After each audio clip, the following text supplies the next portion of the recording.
Hey nappy friend, welcome back to our nappy little club. You're home now, and we saved your spot. Tonight we are leaving the quiet, predictable comfort of a New England home and stepping into the chaos of a nation at war. We're going to follow the footsteps of a woman who traded her needlepoint for bandages, her parlor songs for the groans of the wounded. Imagine the heavy, woolen scent of a Union uniform, the crisp rustle of a newspaper carrying news from a place called Bull Run, and the soft, determined whisper of a promise made to oneself. It was a time of immense bravery and, let's be honest, probably terrible sanitation. You probably wouldn't survive this, but here you're safe and relaxed, an observer tucked away in the cozy pocket of history. So before your eyelids get too heavy, if you genuinely enjoy what I do here, tap that like button and subscribe to keep our sleepy adventures coming. After all, nobody wants to miss out on history, right? And as always, I'd love to see where you're tuning in from tonight. Drop a comment with your city and the local time. It's always a quiet joy to see how far our little club reaches. So, dim your lights, tune into the soft, comforting fan, and ease gently into tonight's journey, because you're now officially in Nappy Community. You're not just listening, you're an essential part of our Nappy family, where every night is soothing, special, and yours. You're safe, valued, and always welcome. The year is 1862, and you are Clara Mae Thompson. The grandfather clock in the hall ticks with a heavy, deliberate rhythm, each swing of its brass pendulum measuring out another moment of what feels like an excruciatingly peaceful afternoon. Outside the window of your parlor, the maple leaves are just beginning to blush with the first hints of autumn. The air carries the scent of baked apples and cinnamon from the kitchen, a smell of unwavering domestic order. In your hands, a piece of linen is stretched taut in an embroidery hoop. Your needle, a tiny silver fish, dives in and out of the fabric, stitching a delicate, forgettable flower. This is your world. It is a world of quiet rooms, of prescribed duties, of a predictable, and if you are being honest with yourself, suffocating tranquility. For months, the war has been a distant rumble, a topic for the men to discuss over their pipes after supper, a source of grim headlines in the papers that arrive on the weekly coach. You and the other ladies of the town do your part, of course. You belong to the Soldiers' Aid Society. Your fingers, when not stitching flowers, are busy scraping lint from old sheets, a soft, fluffy pile, destined to be used for dressing wounds. You knit impossibly scratchy wool socks and roll bandages with a practiced efficiency. These are the proper, sanctioned ways for a woman to feel the touch of war. It is distant, abstract, a charitable endeavor. But lately, that distance has begun to shrink. The letters from your younger brother, Thomas, stationed with the 20th Massachusetts, have changed. The early patriotic bravado has been replaced by a weary, hollow tone. He writes less of glory and more of the rain, the mud, and the endless. Haunting coughs that echo through the camp at night dot. The newspaper no longer feels like a report from another world. It feels like a summons. Today's issue of Harper's Weekly lies on the mahogany side table, its stark engravings showing fields littered with shapes that are horrifyingly human. Antietam, the name itself sounds like a prayer and a curse. The article speaks of thousands, of wounded, overwhelming the meager medical corps. It speaks of a desperate need for help. and it includes a small, almost overlooked notice. A call from a woman named Dorothea Dix, the superintendent of Army nurses for volunteers. The notice is stark, practical, and oddly specific.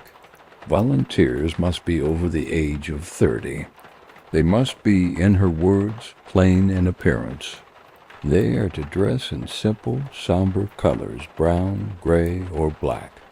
No bows, no curls, no hoops, no jewelry. You put down your embroidery and walk to the hall mirror. You are 29, just shy of the arbitrary line of maturity Miss Dix has drawn. You look at your reflection. Are you plain? Your hair is a simple brown, pulled back in a cock. Neat bun. Your face is ... a face. Neither beautiful nor homely. It is a face that has known little of consequence. A wry, tired smile touches your lips. Perhaps you are just plain enough to qualify for service. It's a strange sort of job interview, judging your own lack of adornment. Historians in the comfortable future will debate endlessly about the motivations of the more than 20,000 women who will eventually serve. They'll argue whether it was a pure, unvarnished patriotism, a deep religious calling to ease suffering, or more cynically, a desperate bid for freedom from the gilded cages of their domestic lives. You know, in this quiet moment, that it is. All of those things at once. There is the profound, aching desire to do something for the Union, to help staunch the bleeding of a nation torn in two. There is the voice of the preacher from last Sunday, speaking of angels of mercy. But underneath it all, there is a powerful, undeniable urge to simply escape this room, to trade the tick-tock of the clock for a world that is loud and messy and terribly, vividly alive, even if it is amidst death. You want to do more than scrape lint. The thought of knitting another sock while men like your brother lie suffering in a field somewhere feels like a betrayal. You imagine yourself not as some romantic angel of the battlefield from a sentimental novel, but as someone useful, someone who can offer a cup of water, write a letter, or simply be a studied presence in a storm of chaos. It's a surprisingly practical ambition, stripped of the melodrama you might have expected. You don't crave glory, you crave purpose. And for the first time, it seems purpose lies not in creating decorative things, but in mending broken ones. Tonight, after your father has retired and the house has settled into its deep, familiar silence, you will pack a single, sturdy valise. You will lay out your plainest gray dress. The decision has been made. The ticking of the clock no longer sounds like a peaceful measure of time. The front door clicks shut behind you with a sound of profound finality. It is a sound you have heard every day of your life, but tonight it echoes differently, separating the world you know from the one you are about to enter. Your mother's hug was tight, a silent plea wrapped in perfume and fear. Your father stood stiffly by the fireplace, his disapproval a palpable force in the room. He did not understand. To him, this was a reckless, unseemly flight of fancy, a step outside the bounds of womanhood. He spoke of duty, but his definition of duty was confined to the four walls of the house he stood in. You hold no anger towards them, only a deep, quiet resolve. You are a vessel for their anxieties, carrying them with you as you walk down the moonlit path to the station, your small, heavy valise bumping against your leg. The train station is an island of chaotic light and noise in the sleeping town. Under the flickering gas lamps, the air is thick with the smell of coal smoke and hot metal. The hiss of the steam engine is a living sound, an impatient beast waiting to pull you away. You find a seat in a carriage that is already crowded, the air clothes with the scent of damp wool, cheap tobacco, and humanity. The wooden bench is hard against your back. With a sudden, jarring lurch, the train begins to move. The familiar shapes of your town slide past the window, becoming dark, abstract geometries. Then only the blackness of the countryside and the rhythmic, hypnotic clatter of the wheels on the iron rails. Clack, dash, clack, dot. Clack, dash, clack, dot. Clack, clack. It is a sound that will become the pulse of your journey. A mechanical heartbeat carrying you south. This journey is not a solitary pilgrimage. The carriage is a microcosm of a nation in motion. Across the aisle, two young men, barely out of their teens, share a flask and boast loudly of what they will. Due to the rebels, their faces are flushed with the same patriotic fervor that you felt, though theirs is louder, more brittle. You see now that theirs is a fire that has not yet been tested.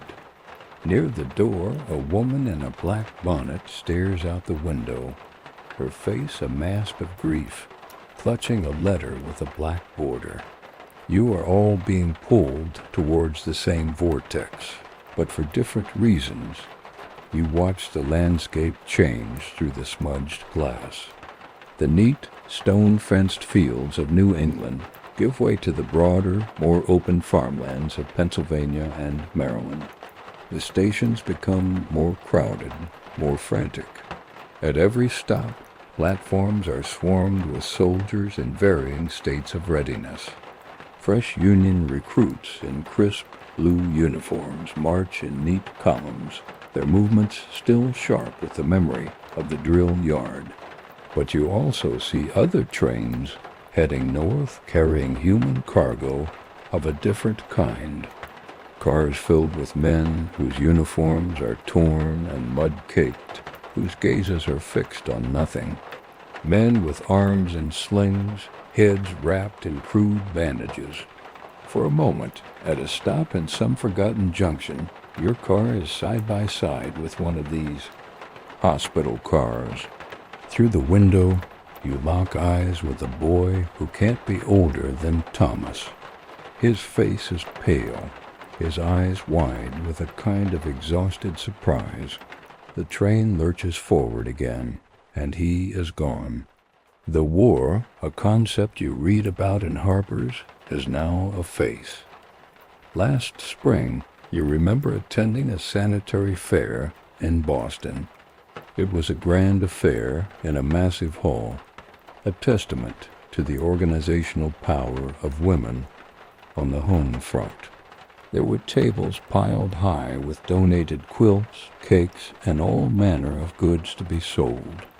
The money, you were told, went to the U.S. Sanitary Commission to buy medical supplies, food, and ambulance wagons. You bought a small book of poetry and felt a swell of pride. Now, seeing the sheer volume of men, the endless river of blue flowing, south, you understand the desperate need behind those fairs. The few cents raised from your book of poetry feel like a child's pebble tossed into a raging sea. A man sitting beside you, a corporal with weary lines around his eyes and a neatly pinned empty sleeve on his right side, notices you staring at the troop transports. He doesn't offer bravado or tales of battle. He just says, his voice a low rumble against the clatter of the train, "Ain't the fightin' that guts you, it's the waitin' and the sickness." He tells you about a place called Harrison's Landing, not about the cannons, but about the typhoid, the dysentery, the endless hum of mosquitoes. He speaks of the fever as if it were an enemy general more cunning and deadly than any man in a gray uniform. Historians will one day debate how much the Northern public truly grasped the squalor and disease that defined a soldier's life, shielded as they were by censored letters and patriotic newspaper accounts. Listening to this man, you feel the veil of that patriotic narrative tear just a little. He isn't telling you a story of heroes and villains. He's telling you a story of survival, as the train rattles on, deeper into the night, deeper into the country. You feel the idealistic young woman who packed her bag in a quiet New England house begin to recede. She was brave in her own way, but she was naive. She was fueled by headlines and a sense of abstract duty. You, the woman on this train, are beginning to understand that duty has a smell, a sound, and a weight. The rocking of the carriage, once jarring, is now almost soothing. It is the motion of inevitability. There is no turning back. With every clack of the wheels, you are leaving Clara May, the embroiderer, further behind and moving closer to whatever awaits you in the city of Washington in the shadow of the war. The train finally groans to a halt in Washington, D.C., and you step out not into the grand marble capital of your imagination, but into a sprawling, frantic military camp. The air is humid and smells of wet earth, horse manure, and coal smoke. The streets are a river of mud, churned by the endless traffic of army wagons, marching soldiers, and hurried officials. Everywhere you look, the city is a work in progress and a work in disarray. You pass the patent office, a grand and noble building, but you see pale faces in its windows and realize with a jolt that it too has been turned into a hospital. And above it all, you see the Capitol building, its magnificent dome still unfinished, a skeleton of iron ribs reaching towards the sky, a perfect monument for an unfinished, fractured nation. Your instructions lead you to a small, overwhelmed office where you find the formidable Miss Dorothea Dix. She is exactly as the notice implied, stern, efficient, and utterly devoid of sentimentality. She looks you over, her sharp eyes seeming to assess your character, your health, and your level of plainness in a single sweeping glance. There are no questions about your patriotic spirit or your desire to help. She asks if you can follow orders, if you're afraid of hard work, and if you can write a legible hand. You answer in a quiet, firm voice that seems to belong to someone. Else, you are given an assignment Armory Square Hospital, a large, organized facility. But as you're about to leave, an orderly rushes in, speaking in a low, urgent tone to Miss Dix. A new flood of wounded has arrived from the latest skirmish in Virginia, and they are overwhelming the makeshift facilities on the outskirts of the city. Miss Dix's gaze falls on you again. Your assignment is changed. You are to go to a place they are calling the Trinity Church Hospital. A bumpy wagon ride takes you away from the relative order of the city's core. The further you go, the more. The sounds of the Capitol are replaced by a low, ominous hum, a sound you can't quite identify until you are closer. The wagon stops before a modest brick church, set back from the road in a grove of trees. A tattered yellow flag hangs limply from a hastily erected pole out front, a symbol of sickness and a plea for immunity from the war's stray iron. This is it. You step down from the wagon, your legs unsteady. The idyllic image of a country church is shattered by the reality before you. The lawn is covered with men. Men lying on blankets, men propped against trees, men simply staring at the sky. They are the overflow, and then the smell hits you. It is a physical presence, and invisible. Wall you have to push through. It is thick, sweet, and foul all at once. A horrifying stew of unwashed bodies, stale blood, human waste, and something else, a cloying, sickly odor you will come to know as gangrene. It coats the back of your throat and makes your eyes water. Your stomach churns, and for a moment you grip the side of the wagon to steady yourself, fighting the primal urge to turn and run. You take a breath, but the air offers no relief. Only a lungful of decay. You force your feet to move towards the church doors, which are propped wide open. Inside, the scene is a portrait from Dante's Inferno, painted under the serene gaze of stained glass saints. The pews have been removed and stacked against the back wall, and the entire nave is filled with rows of men on straw pallets. There are so many of them, packed so tightly together that there is barely room to walk. And then there is the sound, the terrible lullaby you heard from the road. It is not one sound, but a symphony of suffering, a constant chorus of low groans, the wet, hacking coughs, the sharp, sudden cries of pain that spike through the drone, and the soft, almost imperceptible whimpering of boys who want their mothers. Above it all is the incessant, lazy buzz of 1,000 flies, feasting. You stand there, just inside the doorway, paralyzed. Your neat gray dress and your small valise suddenly feel absurdly out of place, like a foolish costume for a play you had horribly misunderstood.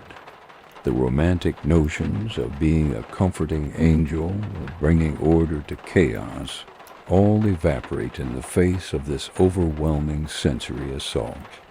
This is not a place for platitudes or gentle reassurances. This is a butcher's shop.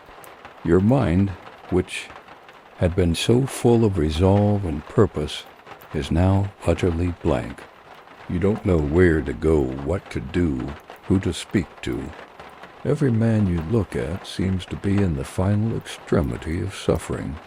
Where would you even begin? Historians will write about the lack of a coherent system in these early days, the chaos that reigned before the lessons of the war were learned and organized. You are standing in the heart of that chaos, and it is swallowing you whole, just as your legs feel they might give way. A woman, not much older than you, her apron covered in dark, ugly stains, rushes past.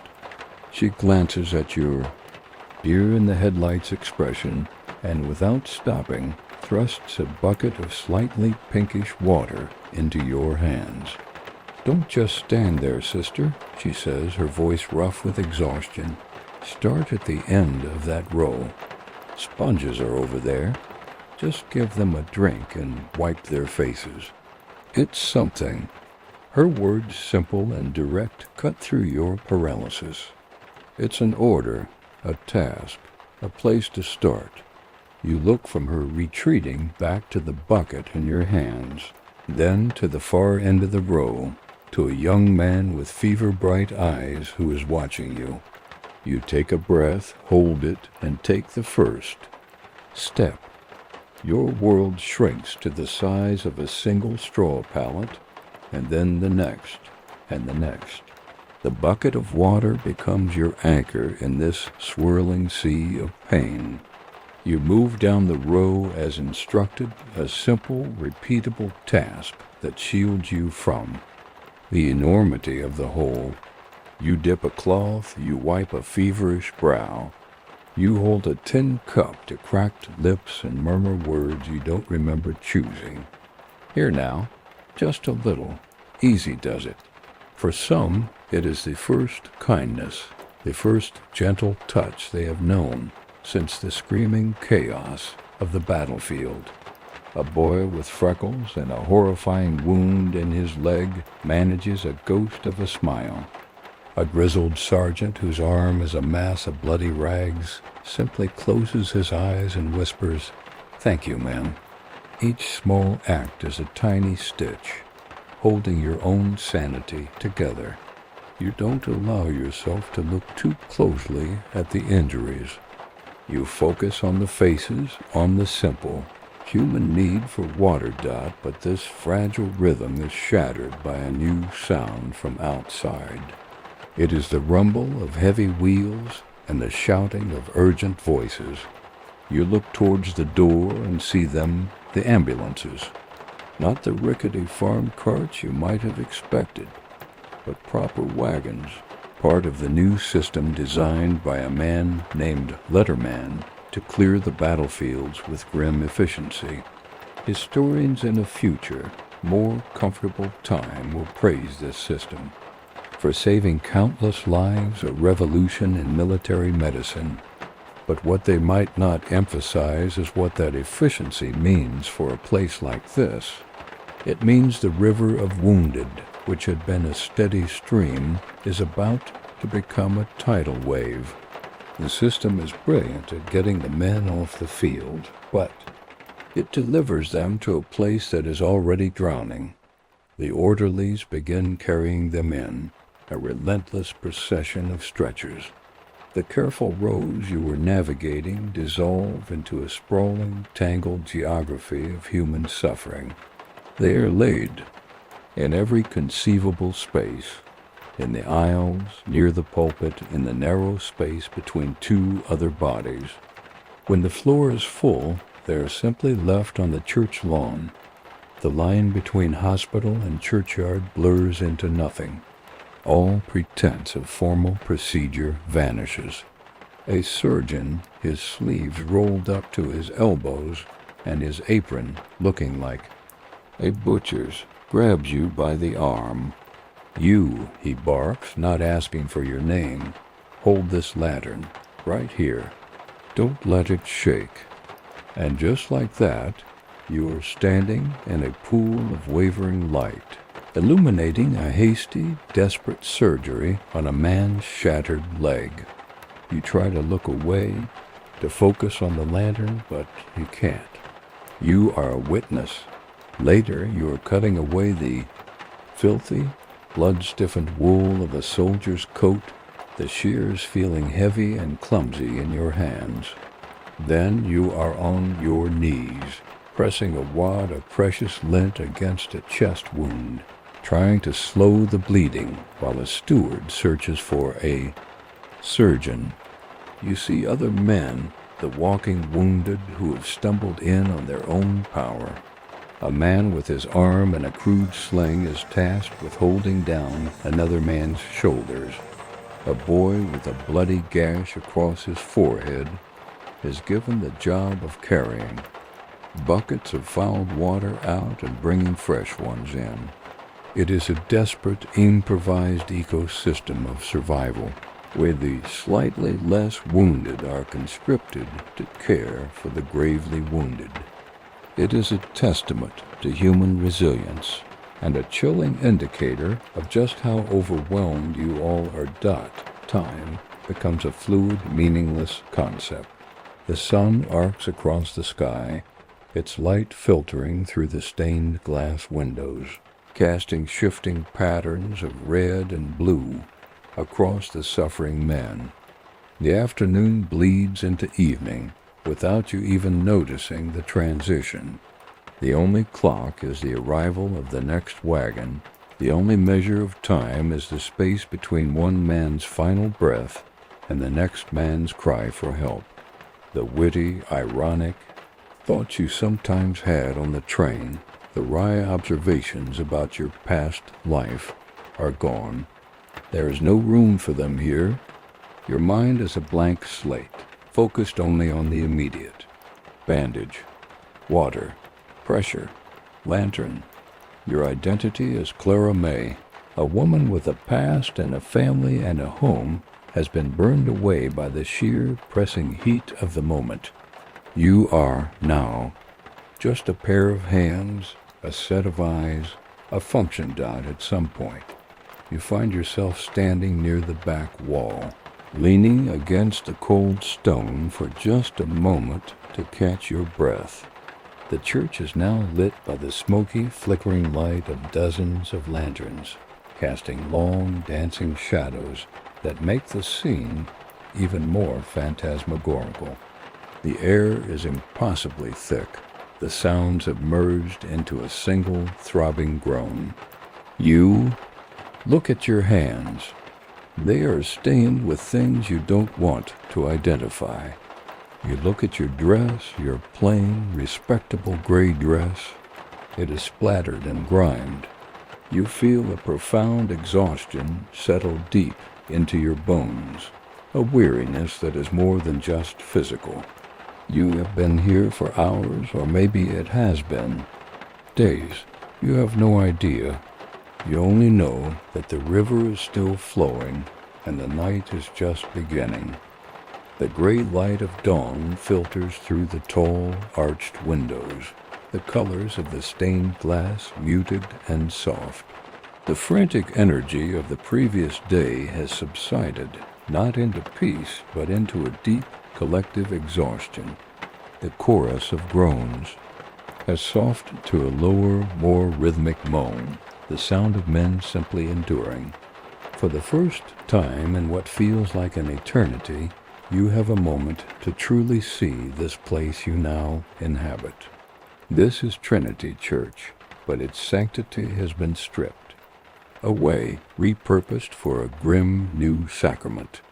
The ornate wooden altar, where a man of God would normally consecrate bread and wine, is now a makeshift supply table, cluttered with jars of salves, rolls of stained bandages, and surgical instruments laid out on a piece of oilcloth. The stone, baptismal font meant for new life, is filled with pinkish, bloody water. High above, a stained glass window depicts the Good Samaritan tending to a traveler. The irony is so profound it's almost painful. You look across the floor, a landscape of human forms. There are no neat rows of beds or clean white sheets. Men lie on thin straw pallets that do little to soften the unforgiving chill of the stone floor. Many have nothing but a single threadbare army blanket between them and the stone. You see men using their knapsacks as pillows or a rolled-up greatcoat. One boy, his face still round with youth, sleeps with his head resting on a Bible, his hand still tucked between the pages as if marking his place. You wonder if he finds more comfort in the holy words or the simple elevation it gives his head. The air is thick with the smell of old straw, sweat, and the sharp, clean scent of carbolic acid that fails to mask the deeper, fouler odors of infection. Supplies are the currency of this new world, and you are all bankrupt. The bandages you so diligently rolled back home are a distant memory. Now every scrap of cloth is precious. You spend hours with the other women by a boiling cauldron out back, washing bandages, trying to cleanse them of the blood and pus of one man so they can be used on another. They are never truly clean, coming out a dingy, grayish yellow, but they are all you have. You think of the hours you spent scraping lint and how it seemed like a quaint, tedious task. Here, a handful of clean, soft lint is more valuable than gold. It is packed into wounds to stop the bleeding, a final, desperate line of defense. But the lint is almost gone. This scarcity breeds a desperate ingenuity. Last night you saw one of the older nurses, a woman named Mary, tear a strip from her own petticoat to create a bandage for a boy's hand. And you have learned the church itself can be a resource. The back pews hold stacks of hymnals and prayer books. At first you were horrified to see a surgeon tear pages from one to wipe his instruments. Now you understand. The thin, absorbent paper has become a multi-purpose tool. It is used to dress minor wounds when cloth is unavailable. It is used as wadding. It is distributed to the men who are well enough to tend to their own needs. A small, sad substitute for proper latrine paper.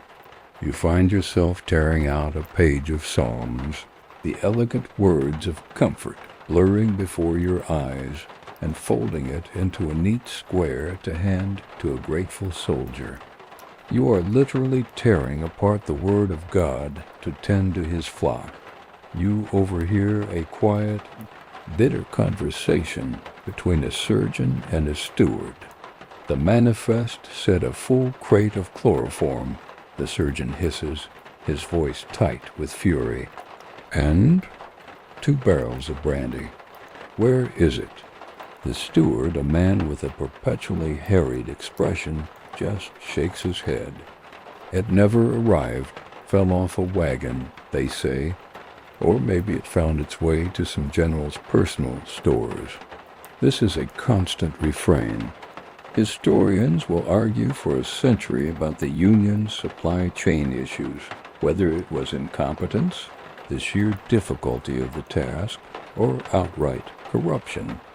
Here on the floor, the debate is simple. A man will now have to face the saw with nothing but a leather strap to bite on because a crate went missing. The hope for a delivery from the U.S. Sanitary Commission becomes a fervent prayer, a rumor, of a wagon train full of blankets, condensed milk, and clean bandages that keeps everyone going. You step outside into the cool morning air, a brief respite from the oppressive atmosphere of the church. The sun is rising, painting the sky in shades of pale rose and gold. The world outside these grounds is still turning, a thought that seems impossible. You sit on the stone steps, your body aching with a weariness you've never known. You are no longer the shocked newcomer, the paralyzed idealist. You are a part of this. Your dress is stained. Your hands are raw. Your mind is a catalog of wounds and faces. You are not an angel of mercy. You are just a woman with a bucket and a willingness to tear pages from a hymnal. And as you watch the sun climb higher, you learn that a place is not just defined by what you see, but by the very air you breathe and the sounds that fill it. If you were to close your eyes, you would still know exactly where you are. Your memory of this time, you realize, will not be a series of images, but a permanent ghost of smells and sounds. The sensory world of the Trinity Church Hospital has its own ecology, its own terrible, layered atmosphere that you learn to navigate, to interpret, and to endure. It begins with the scent of iron, a coppery metallic tang that clings to the air, to the floorboards, to your own clothing. It is the constant, unavoidable smell of blood. Sometimes it is sharp and fresh, a recent arrival from the battlefield. More often it is the stale, slightly rusty scent of old wounds, of bandages that need changing, of life seeping slowly away. You learn to live with this taste at the back of your throat, a permanent reminder of the body's fragility. Layered over this is the chemical warfare waged against decay. The surgeons and stewards move through the rows with buckets of chloride, of lime or carbolic acid, splashing it on the floors in a futile attempt to purify the air. This adds a sharp, biting, almost clean scent to the mix, a scent of desperate sanitation. And then there is the most complex scent of all, chloroform. Its arrival is an event. A steward will carry the small, dark bottle with the reverence of a priest carrying holy oil. When it is used, its heavy, sickly sweet smell rolls through the church in a thick, invisible fog. It is a smell you have come to both dread and welcome. It heralds an amputation, the terrible work of the saw, but it also signals a brief, precious mercy for the man on the table. You see how precious it is, how sparingly it is used. You understand why so many men must face their ordeal with nothing but a shot of whiskey and a bullet to bite down on. But the worst smells are those of the body betraying itself, the sour scent of fever sweat, and the most feared of all, the uniquely foul, cloying sweetness of hospital gangrene.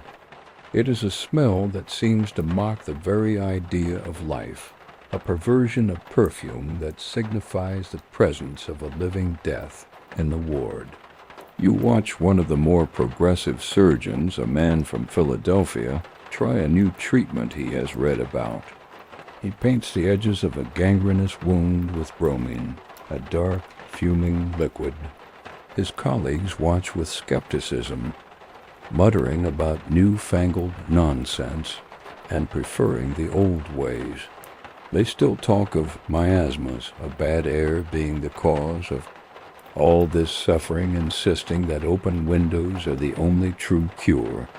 You watch them argue, these men of science, fighting a war against an enemy they cannot see or understand, and you realize you are witnessing the painful birth of a new kind of medicine.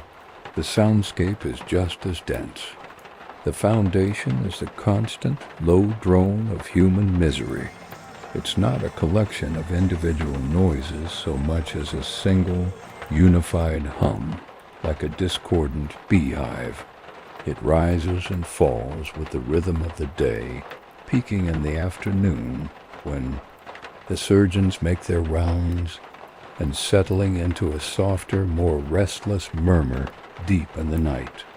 You learn to hear the individual notes within this symphony.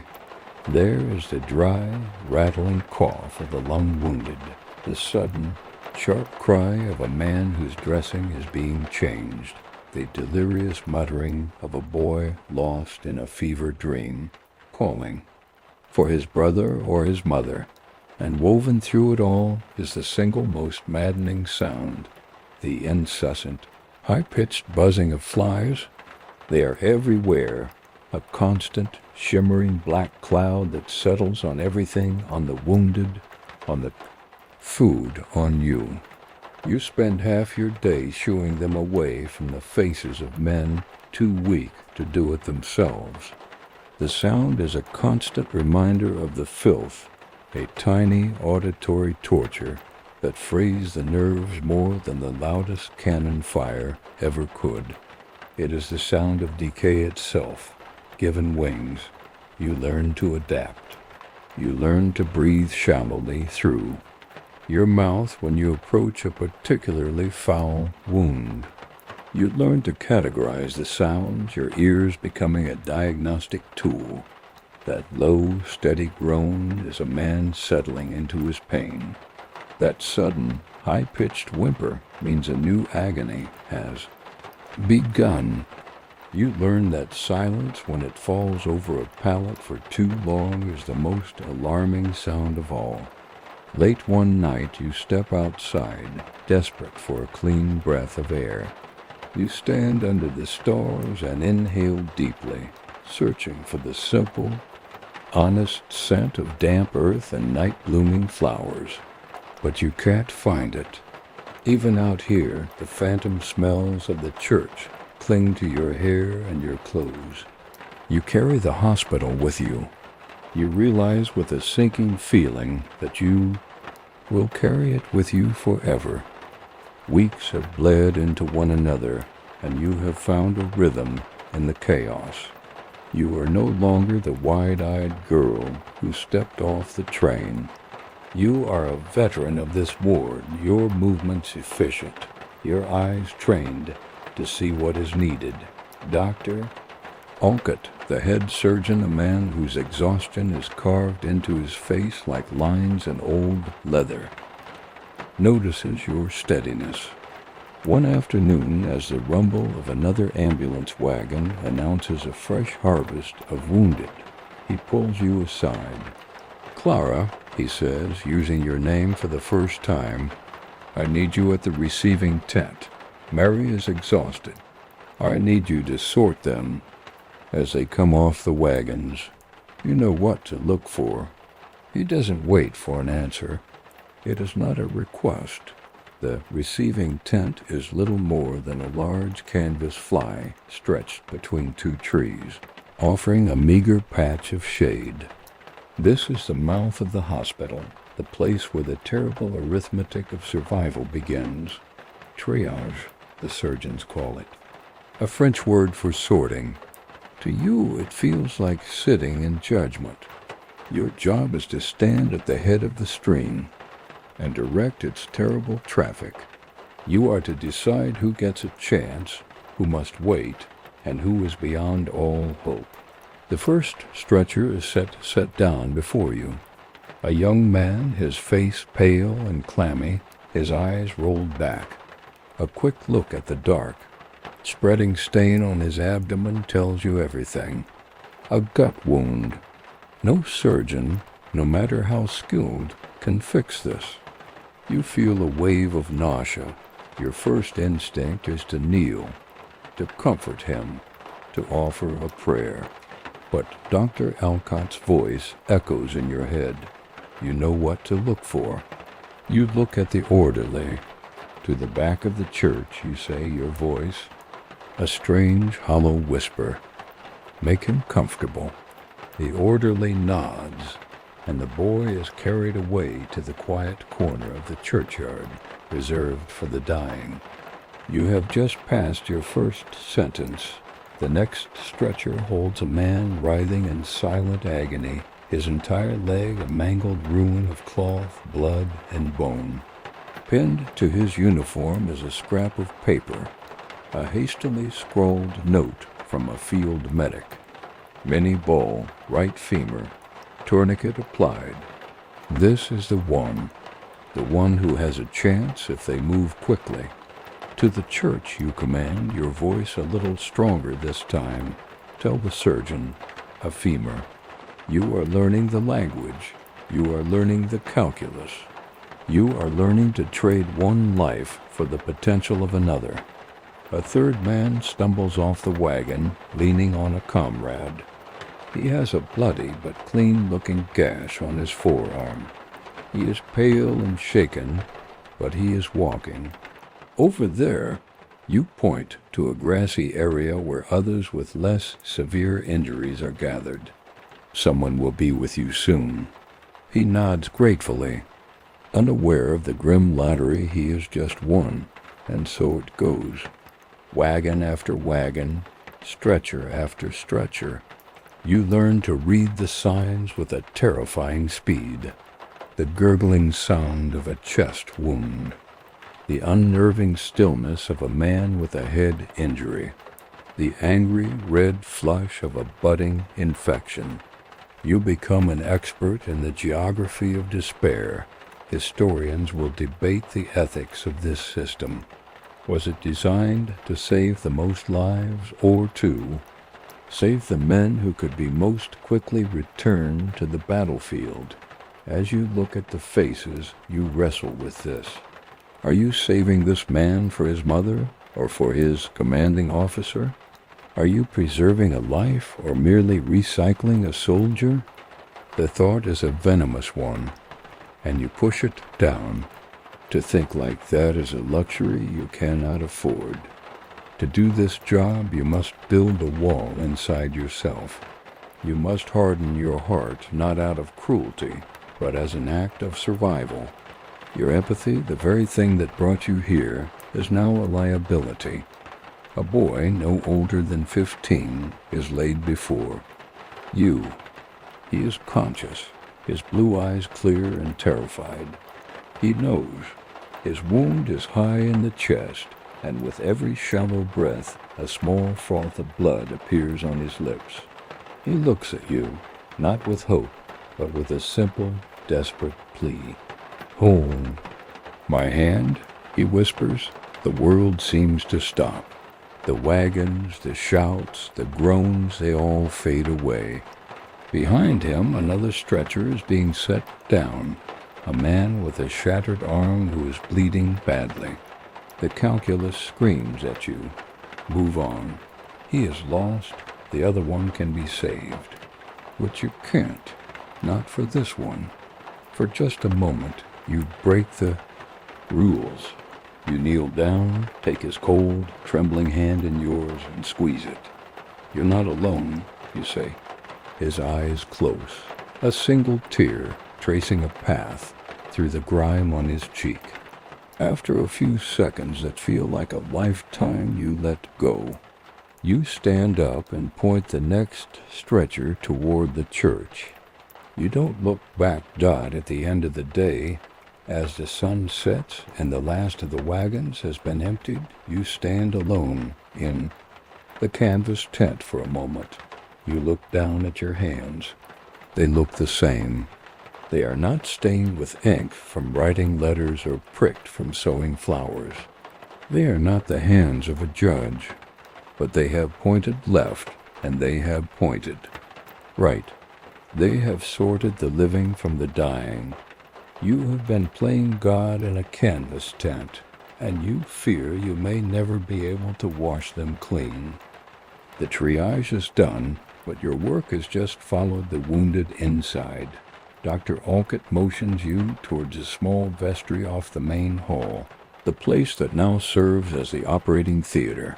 "Clara," he says, his voice low, "I have a femur, too. I need you. It's a summons you've come to dread. The air in the vestry is always thicker, heavier with the smells of chloroform, blood, and fear. A sturdy wooden table, scrubbed but permanently stained, stands in the center of the room. On the floor, a fresh layer of sawdust is spread to absorb what is to come. In the corner, there is a bucket. You try not to look at the bucket. The patient is the man from the wagon, the one with the note pinned to his uniform. He is conscious, his eyes wide with terror as two burly stewards lift him onto the table. This is where your role begins. The surgeon has his stewards to help with the physical work of the surgery. Your task is something different, something they cannot do. You are the last bastion of humanity the soldier will encounter before the ordeal begins. You approach the table, forcing a calm expression onto your face. You dip a cloth in cool water and gently wipe his forehead, which is slick with a cold sweat. "What's your name, soldier?" you ask, your voice soft. "William," he rasps. "From Pennsylvania?" William from Pennsylvania," you say, managing a faint smile. "Dr. Alcott is the best there is. He's going to take care of this leg for you. We're going to take care of you." You offer him a small cup of brandy, a meager fortification against the pain and fear. He drinks it down in one gulp. You are not there to assist the surgeon. You are there to anchor the man. Dr. Alcott approaches with a cone of cloth. "Breathe deep, son," he says, his voice surprisingly gentle as he places the cone over William's nose and mouth and begins to drip the precious, sweet-smelling chloroform onto it. You hold William's hand, watching as his terrified eyes flutter and then close, his body going limp. You say a silent prayer of thanks for this small mercy. So many are not this fortunate. The surgeon works with a speed that is both mesmerizing and horrifying. This is a skill born from a time before anesthesia, when a patient's life depended on the swiftness of the blade. Historians will one day praise surgeons like him, who could complete an amputation in a matter of minutes. As masters of their grim craft, you move to the head of the table. Even with the anesthesia, patients can thrash. Your job is to place your hands gently but firmly on his shoulders, to be a steady, calming presence. The surgeon makes his incisions. You don't watch the knife. You watch William's face, a young, whisker-flecked canvas of unconsciousness. You focus on his breathing, the shallow rise and fall of his chest. The surgeon's low commands to his stewards cut through the quiet. Retractor. More pressure here. Then comes the instrument you hate the most.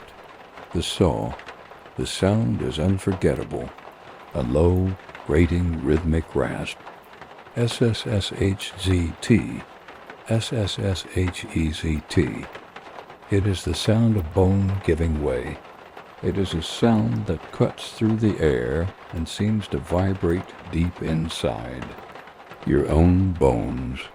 You close your eyes for a second, offering your silent nurse's prayer.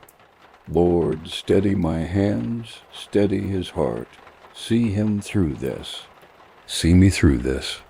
You think of the debate you overheard, a younger surgeon arguing that perhaps a limb could be saved. Dr. Olcott had cut him off. Gangrene doesn't wait for perhaps. He had said, looking at the shattered state of the leg, you understand his grim certainty. This butchery is a life-saving act. Then a sudden, soft thud as the severed limb is dropped into the sawdust-filled bucket. The grating sound is gone. The finality of it hangs in the air. The surgeon works quickly now, tying off arteries, stitching a flap of skin and muscle over the stump. The whole procedure has taken less than 10 minutes. It is a terrifying, brilliant, awful performance. The work is done. The stewards bandage the stump and carry William back out into the main ward, placing him on a fresh pallet. Your job follows him. You sit by his side, waiting for him to emerge from the chloroform fog. When his eyelids flutter, you are the first thing he sees. He looks down at the neatly bandaged stump where his leg used to be, and a look of dawning horror and grief contorts his face. Before he can cry out, you are there with a cup of water. It's all right, William, you say softly, helping him sip. You're through it. You're safe now. The words feel flimsy, inadequate, but they are all you have to offer. You leave him to rest and walk back toward the vestry. Through the door, you can see Dr. Olcott, methodically washing his hands and his instruments in a basin, the water turning a deep crimson. He is already preparing for the next one. You look at the sawdust on the floor, now dark and soaked in. Patches. You feel the immense, staggering cost of saving one life, paid for in flesh and bone, in brandy and chloroform, and in the small pieces of your own soul that you leave behind in that room every single time.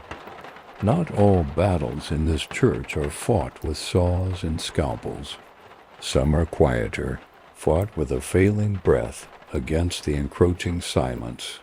Dr. Olcott has found another use for you, for your steady hands and your education. Clara, he'll say, nodding towards a man in a quiet corner. That boy needs a letter written. See to it. This is in many ways the hardest task of all. There is no hope of victory here, no chance of saving a life. The only goal is to salvage a memory, to capture the last echoes of a soul in ink and paper, before it fades completely. You approach the pallet with your small wooden lap desk, a precious inkpot, a steel-nibbed pen, and a sheet of clean paper. The The soldier is from a Georgia regiment, captured and brought here with the Union wounded. He is just a boy, his face covered in a fine blonde stubble, his eyes unnaturally bright with fever. He has a wound in his chest, and he knows, with the clear, calm certainty of the dying, that he will never see his home again. He watches you approach, and a look of relief softens his drawn features. "You'll write for me, man?" He asks, his voice a dry, reedy whisper. "Of course," you say, settling on the floor beside him. "Tell me who it's for, and I will write whatever you wish." "It's for my mama," he says, and a tear escapes the corner of his eye, tracing a clean path through the grime on his temple. You dip your pen in the ink, the small scratching sound seeming unnaturally loud in the quiet space around. You write the date and then, "Dearest Mama." You wait. At first his words are halting, filled with the standard phrases of a soldier's letter.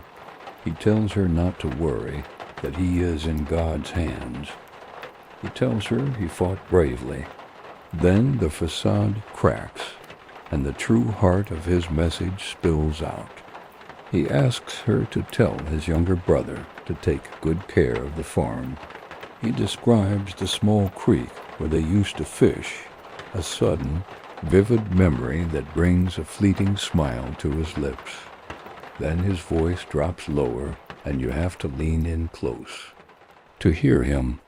He confesses. This is a pattern you've come to recognize, what some of the older nurses call the dying confession. He tells his mother he is sorry for the time he stole one of his father's tools and broke it. He asks her to forgive him for a cruel word he said to his sister before he left. These small, long-ago sins rise up now, demanding absolution at death's door. You write it all down, your pen scratching away, trying to keep up with the flow of memory and regret. Here, you face a dilemma that historians will one day puzzle over. Do you write his words exactly as he speaks them, with the faltering grammar and the rambling, fever-induced diversions? Or do you shape them? Do you polish his sentences, making him sound a little braver, a little more eloquent for the mother who will read and reread this letter until it falls apart in her hands? You find yourself doing a little of both. You capture the essence of his confession, the core of his love, but you gently tidy the edges, framing his memory in the most noble light you can. It feels like a final, small act of mercy, a lie told out of love. You are not just a scribe. You are his final editor, his EULEGIST. He finishes his dictation with a message of faith, a promise to wait for her in heaven. His breathing is shallower now. His eyes begin to lose their focus. You read the letter back to him, your own voice thick with emotion. He gives a faint, almost imperceptible nod. "That's it," he whispers. "That's my heart." He closes his eyes, and his hand, which has been clutching the edge of his blanket, goes limp. You sit with him for a moment longer, the pen still in your hand, bearing silent witness as his quiet battle ends. After a steward has gently carried him away, you are left with the letter.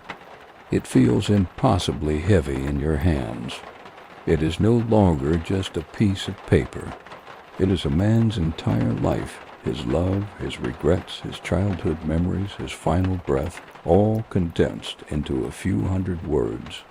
You carefully fold it, your movements slow and deliberate. You write his mother's name and her address in a small Georgia town on the outside, your penmanship clear and steady. Before you seal it, you add a small note of your own at the bottom. "He passed peacefully," you write.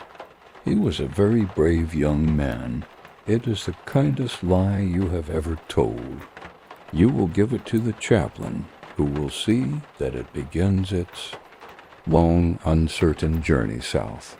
You hold it for a moment longer, a tangible ghost, the last testament of a Georgia boy, written by the hand of a New England woman, a final, fragile bridge across a war-torn nation. After the storm of triage and the grim theater of surgery, you begin to discover a different kind of truth. You cannot stop the river of wounded from flowing, and you cannot mend every broken body. The grand, heroic gestures you might have once dreamed of are the domain of the surgeons and, perhaps, of God. You have learned that your own power, your most potent medicine, lies in the small, the mundane, the easily overlooked. In a world of immense and horrifying needs, you find your purpose in fulfilling the smallest, most immediate one's dot. It starts with a simple cup of water. A boy from Ohio, delirious with fever, calls out for a drink. You bring it to him, lifting his head gently from his straw-filled pillow. You hold the cool tin cup to his lips as he sips, his eyes fluttering shut in gratitude. In that moment there is no war, no politics, no north or south. There is only a profound and simple human transaction, a need expressed and a need met. You cannot fix his shattered ankle, but you can soothe his parched throat. You realize that in a place where so much is impossible, the ability to do one small, possible thing feels like a miracle dot. Your focus shifts. You start seeing the ward not as a landscape of catastrophic injuries, but as a collection of small discomforts you can alleviate. You learn the art of adjusting a blanket, of folding it just so to relieve the pressure on a man's back. You use a spare knapsack to elevate a bandaged foot, earning a sigh of relief that is more rewarding than any formal commendation. These are not cures, but they are comforts. They are small anchors of ease in an ocean of pain, dot in your pocket. You carry your housewife, a small cloth roll containing needles, thread, and a few precious buttons. It is a relic from your past life, a symbol of domestic order. Here, it becomes a tool of profound care. You find a young corporal sitting on the church steps, staring despondently at a long, gaping tear in the sleeve of his uniform jacket. Without a word, you sit beside him, take out your needle and thread, and begin to stitch the tear closed. He watches in silence, mesmerized by the simple, repetitive motion. You are not just mending cloth. You are mending a small piece of his dignity, restoring a tiny bit of order to his shattered world. When you are finished, he touches the neat row of stitches, a look of quiet wonder on his face. "My mother used to do that," he says softly. You become a voice for the outside world. The Christian Commission provides stacks of Bibles and religious tracts, and you spend hours reading songs to men who find solace in the ancient words. But you also see that faith is not the only balm. Another soldier's face lights up when you read to him from a week-old copy of a New York newspaper, not the news of the war, but the report of a baseball game. You read the box score aloud, the strange names and the tally of runs and errors, a kind of calming, meaningless poetry. Historians may debate whether religion was the primary comfort in these wards, but you see that humanity's needs are far more varied. Comfort can be found in a prayer, but it can also be found in knowing your team won, a reminder that a world of simple pleasures still exists somewhere. You learn that your job is not to stand between the soldier and his death. Your job is to stand between the soldier and his despair.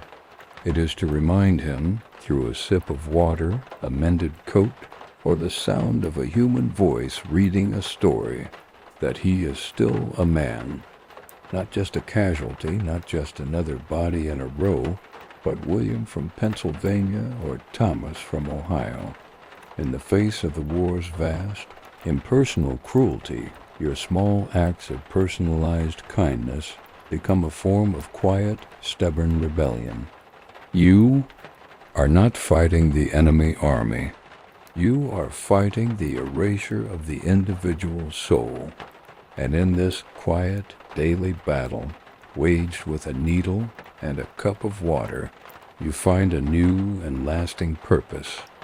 In this sea of wounded men, you find an archipelago of islands, a small chain of souls who understand this world, because they too are immersed in it. They are the other women, your sisters. You did not choose them, and they did not choose you. But the war has made you a family. There is Mary, the woman who first thrust the bucket into your hands. She is a widow in her 40s, unflappable and practical, with a dry wit that can cut through the thickest gloom. There is Sarah, a young Quaker girl from Philadelphia, whose quiet faith seems to give her a reservoir of strength that belies her timid nature.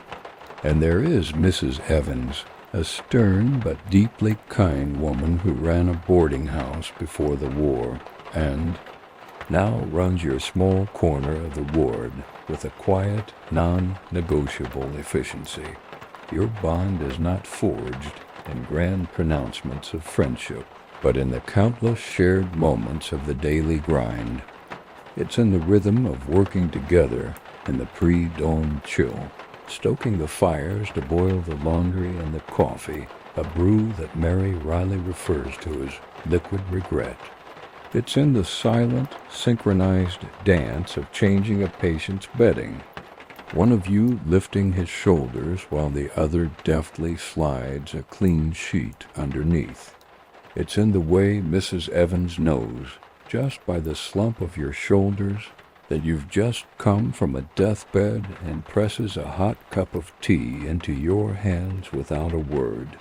This shared experience creates its own language, its own culture you develop, a dark gallows humor that would horrify an outsider, a whispered joke about a particularly pompous surgeon's toupee, a competition to see who can make the most palatable meal out of stale hardtack and desiccated beef.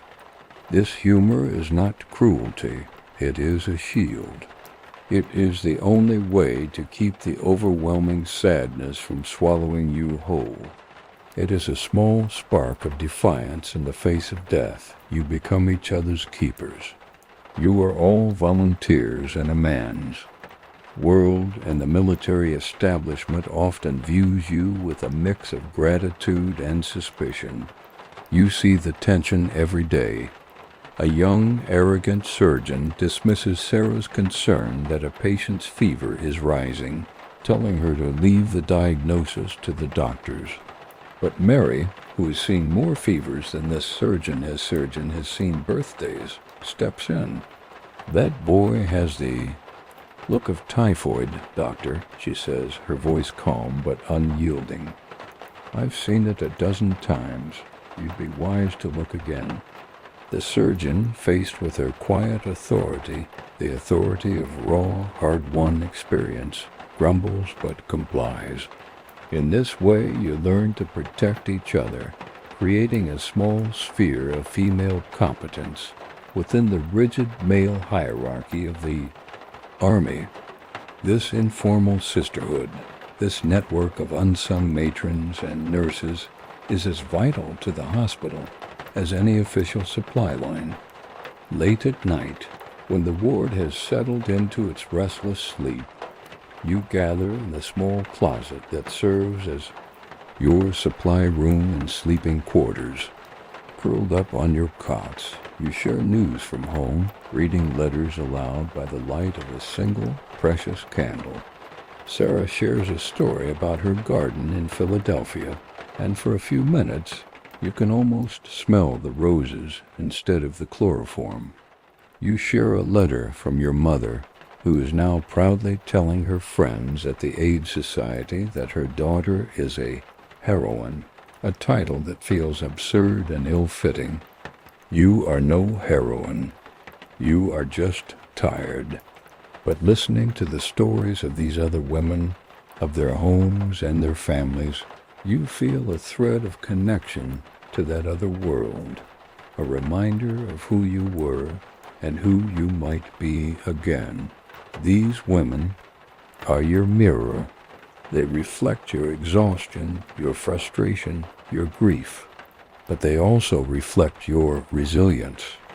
When you feel you cannot go on, you see Sarah gently stroking the hair of a dying soldier, or Mary fiercely advocating for an extra blanket, and you find the strength to take one more step, tend to one more patient. The soldiers have their brotherhood, forged in the fire of battle. You have this, a sisterhood. It was not forged in the thunder of cannons, but in the quiet rustle of a clean bandage, the steam from a shared cup of tea, and the whispered reassurances in the dark. It is the anchor that keeps you from being swept away. The news arrives not with a thunderous cannonade, but as a quiet, steady rumor that solidifies into fact. Appomattox, General Lee has surrendered. The war is over. In the cities you hear there is dancing in the streets, bells ringing, jubilant, celebrations. Here in the church there is only a profound collective sigh. The river of wounded will finally cease its flow. The surgeons put down their saws. The relentless, grinding machine of which you have been a part slowly, haltingly, comes to a stop. But the ward is still full. The beds are still occupied by the war's living ledger, by the men whose bodies will forever bear the cost of the nation's. Peace. For you, the end of the war is not a finish line, but simply a change in the light. The day comes when your service is over. You are given your discharge papers and your back pay. You say your goodbyes to the sisters of your strange temporary family. There are hugs, tears, and promises to write that you all know will be difficult to keep. Your lives are about to diverge as dramatically as they once converged. As you board the train heading north, the world outside your window feels like a foreign country. It is a world bursting with life and color, a world in a desperate hurry to forget. You see bunting hanging from buildings, hear the sound of laughter from station platforms, but you feel disconnected from it all, like you are watching a play through a thick pane of glass. You carry the hospital with you. It lives in your mind, a private, unwritten journal of the war's true history. The faces of the men you cared for are pressed between the pages of your memory. The boy from Georgia, whose last letter you wrote. William from Pennsylvania, looking at the empty space where his leg used to be. The countless others whose names you never knew, but whose eyes you can never forget. These are your ghosts. They visit you in your dreams, not as terrifying specters, but as quiet, constant companions. Sometimes the rhythmic clatter of the train. Wheels sounds like the grating of a surgeon's saw, and you flinch. A stray scent of something overly sweet on the breeze makes your stomach clench, and for a moment you are back in the ward, smelling the phantom of gangrene. You've seen soldiers with soldier's heart, their eyes 1,000 yards away. Now you feel it in yourself, a quiet haunting, a permanent echo. Society looks at you with a strange mixture of awe and discomfort.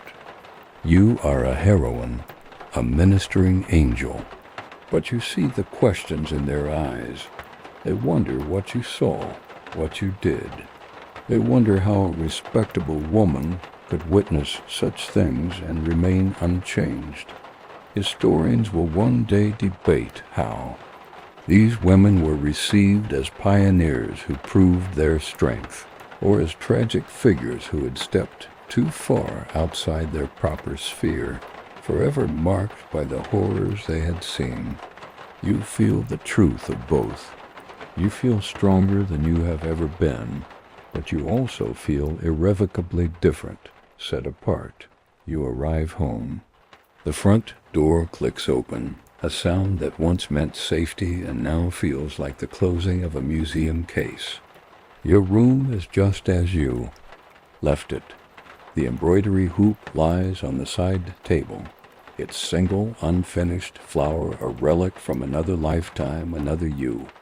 The house is pristine, orderly, and profoundly, deafeningly silent.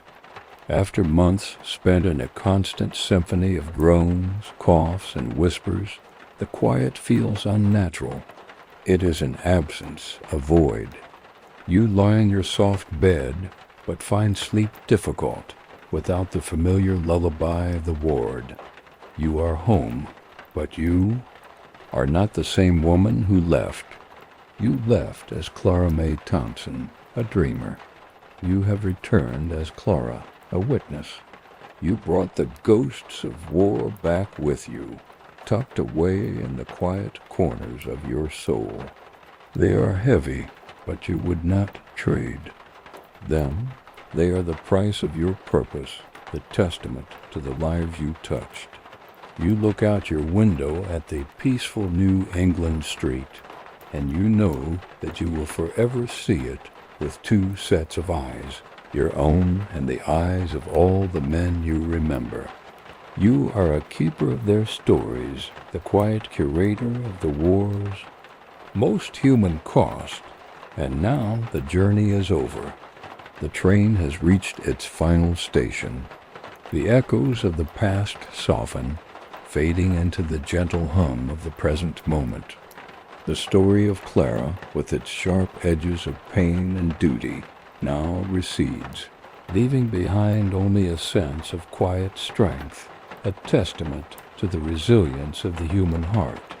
Let the weight of her story settle, and then let it drift away like a feather on a soft breeze. Your own bed is not a hard straw pallet on a cold stone floor. It is a sanctuary of comfort and peace.